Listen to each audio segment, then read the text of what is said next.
При гласуване с машина поставяте картата в слота, маркирате видовете избори, в които ще гласувате и потвърждавате.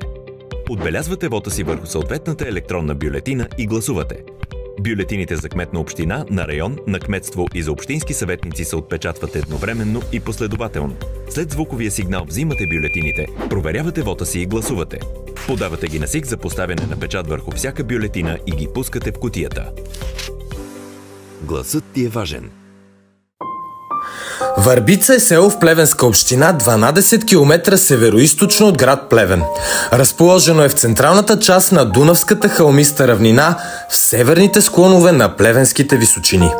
Село Върбица със сигурност има своя чар и очарование. Красива природа, чист въздух, но за съжаление липсата на работни места, лоша инфраструктура, дори липсата на обхват на мобилните оператори кара младото поколение да търси препитание в други населени места. Но всеки завърнал се във Върбица идва с носталгия по миналото и красивите детски спомени.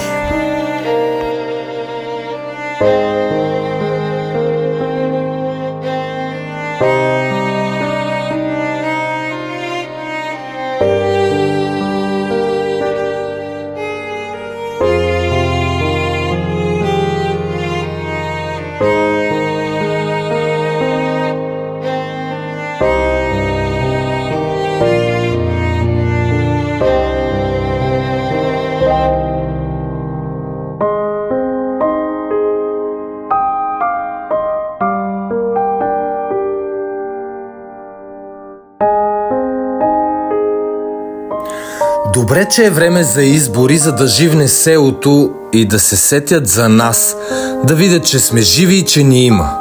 Шушукат на пейките възрастните дами дошли днес, за да чуят приоритетите на кандидатът за кмет на селото Калин Ненов, за който ежедневието определено не е да стои на едно място, облякал костюма, обул официалните обувки и готов да отговаря строго административно.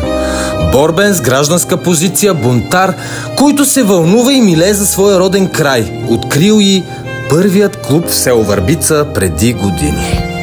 Аз съм Красимира Ненова, дъщеря съм на Калин Ненов, кандидат за кмет на Върбица. Отраснала съм, много голяма част от живота ми е минала тук на село, както и на брат ми. Как се живее с човек, който се бори да има промяна в населеното му място? Ами винаги е имал много високи очаквания към мен. Подкрепял ме в начинанията ми. Добре се живее. Какъв човек е той? Какво е нещото, което остава скрито от предизборната кампания? Защото в една предизборна кампания хората виждат предимно стандартния политик, ризата, костюма. Това ли е той? Кой е кандидатът на Върбица, който хората трябва да изберат? Баща ми винаги е бил мечтател и визионер. Винаги си е мечтаял в Върбица да бъдат привлечени млади хора, повече млади хора. За това всъщност още преди 2000-та година той отвори първия младежки клуб в село Върбица. С една дума, която може да го опишете? Визионер. Какво е визионер? Това е човек, който има ясна представа за това как трябва да изглежда бъдещето и може да определи конкретни стъпки за осъществяване на визията в реалността. Той е човек с голяма идея и ново виждане на нещата, който предпочита нестандартното и различното.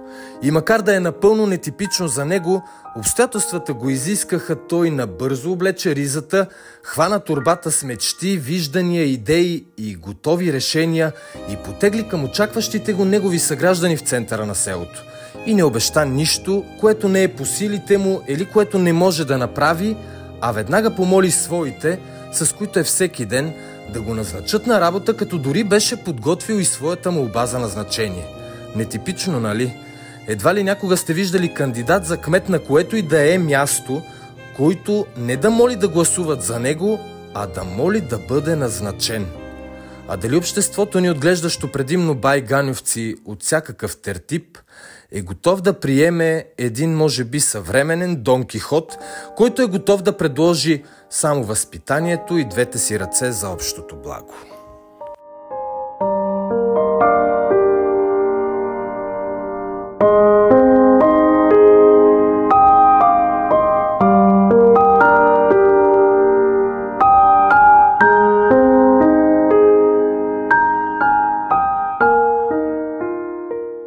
Защо хората да го изберат?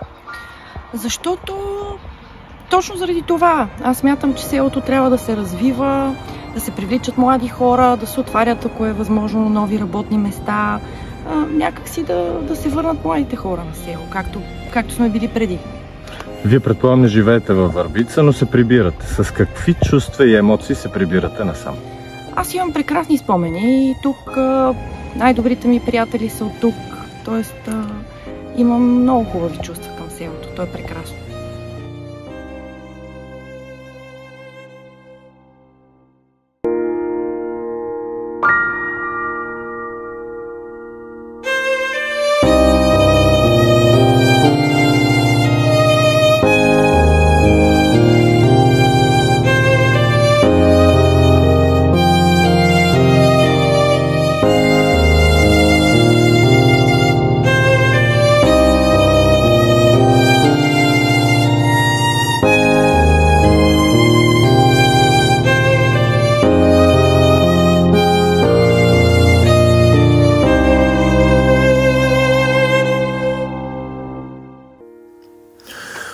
Колко тъга и същевременно радост има в тези финални думи. То е прекрасно. Тъжно, защото в забързаното сиво и напрегнато ежедневие забравихме своя роден край. Забравихме корените, забравихме родната стряха, забравихме детските спомени, парка, първите детски игри, детската градина, училището, първата любов, първото напиване и купон, първите проблеми, с които ни сблъска живот. А България има най-прекрасното, което ние ежедневно загърбваме. Близките, които до последния си дъх ни очакват в малката полусрутена къщичка.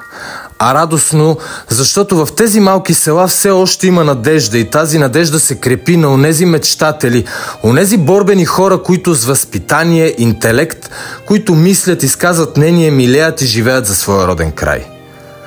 Които за някои са странни и остарели виждания са надеждата, че живота на село ще се възроди, че хората ще се завърнат, че полетата ще се обработват, че в местното магазинче и кафене ще е пълно с хора, в парка ще има детски смях и викове, а пустеещите сгради ще са стегнати и нови. И не. Това не са мечти. Това е постижимо и зависи от всички нас, така както зависи кой ще решава съдбата ни след 29 октомври. А тези мечти на един визионер може да бъдат нашата реалност. Калин Ненов може да подкрепите с номер 13 в интегралната бюлетина, а със същия номер може да подкрепите и кандидатът за кмет на община Плевен Владислав Николов и листата с кандидати за общински съветници. Защото мечтите се сбъдват. Стига да повярваш тях и да имаш ясна цел, мисия и виждания за проблема.